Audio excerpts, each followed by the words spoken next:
is spectacular. No one can yet predict exactly where lightning will strike next, but some rough predictions are now becoming possible, thanks to the work of Raul Lopez. Lopez and his team count lightning flashes using a network of sensitive detectors. When we first started to get the data, we were overwhelmed by the amount of this data. In the past, researchers had been looking at just a handful of lightning flashes, maybe over several years, 100 or 200. And here we collected, in 1 year, we collected 750,000 flashes in just a limited area here in Colorado. So we were overwhelmed. I said, well, what do we do with it? What Lopez and his colleagues did was to organize the data with a special kind of graph called a histogram, which is what we'll explore in this unit. We'll continue our look at distributions, which display the values taken by a variable. We'll learn that we can use histograms to represent distributions when we have substantial amounts of data. And we'll learn to examine histograms for qualities such as symmetry, outliers, gaps, and skewness. Right in here. The system of detectors set up by Lopez flooded his computers with data. One aspect of the lightning flashes particularly interested Lopez: the time of their occurrence. The challenge was to make sense of these numbers, to organize the data in a way that would reveal a pattern in when and where the lightning struck. To begin his analysis, he decided to look at when the first lightning flash of the day occurred. To see the distribution of time of first flash, he used a histogram, which is a special kind of bar chart. Here's how he did it. To simplify the task, Lopez counted how many first flashes fell in each hour of the day. Because the data was stored in a computer, the computer did the counting. Now we can draw a histogram to display the distribution. The horizontal scale is marked off in hours. The vertical scale is the number of days in which the first flash occurred at a given time. You can see that each bar represents 1 hour of the day. And as we said before, the height of the bar is the number of days in which the first flash fell in that hour. The striking feature of this distribution is its symmetry around the central bar representing time between 11 a.m. and noon. Of course, the two sides are not exact mirror images, but that's to be expected with real data. Another striking aspect of the histogram is how tightly the data cluster around the central bar.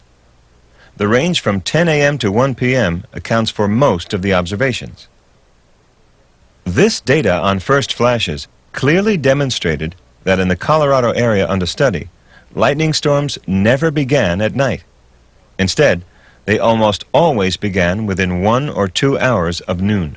The interesting thing about these histograms showing the clustering was that, look, there's something irregular here, something that tends to occur very frequent during the summer.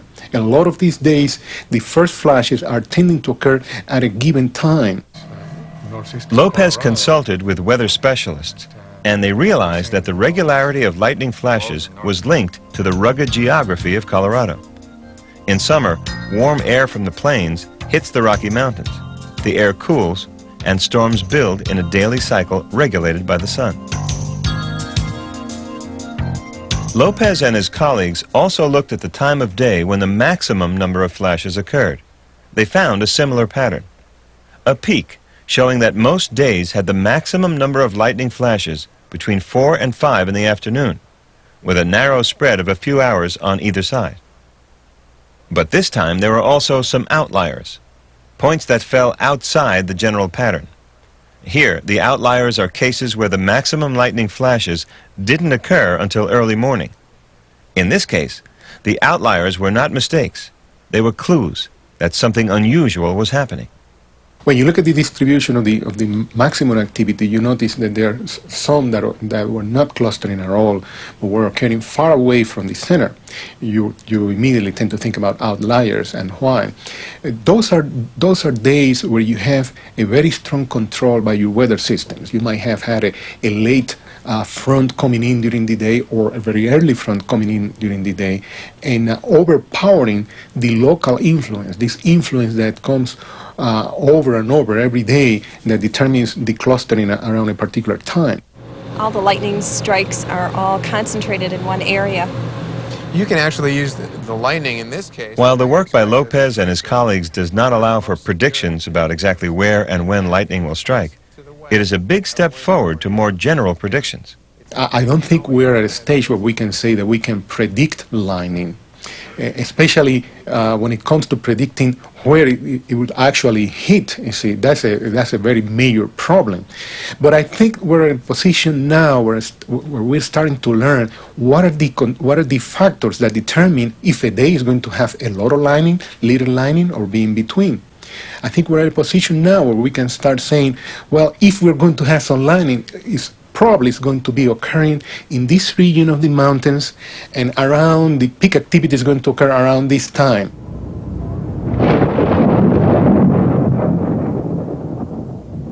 Making a histogram is straightforward once you have decided how to divide the observations into classes, such as we did with the lightning data. Remember that the classes of a histogram leave no space between them because they cover all values of the variable. It's also important that your classes be the same width. That's because we're representing counts with a histogram. If we varied the width of the bars, we could give a false impression that one bar was somehow bigger than another, even though they represented identical counts. Choosing the best way to divide your observations into equal classes requires good judgment. Hours of the day were clearly a good choice for constructing the lightning histogram, but it isn't always this easy. Suppose, for example, that we want to show how the number of cars passing our school varies during the morning rush hour. This is a lot like the lightning flashes. Every car, like every flash, appears at a certain time. Let's say we collect our data and want to present it with a histogram. How wide should our classes be? Should we graph the counts of cars in each hour?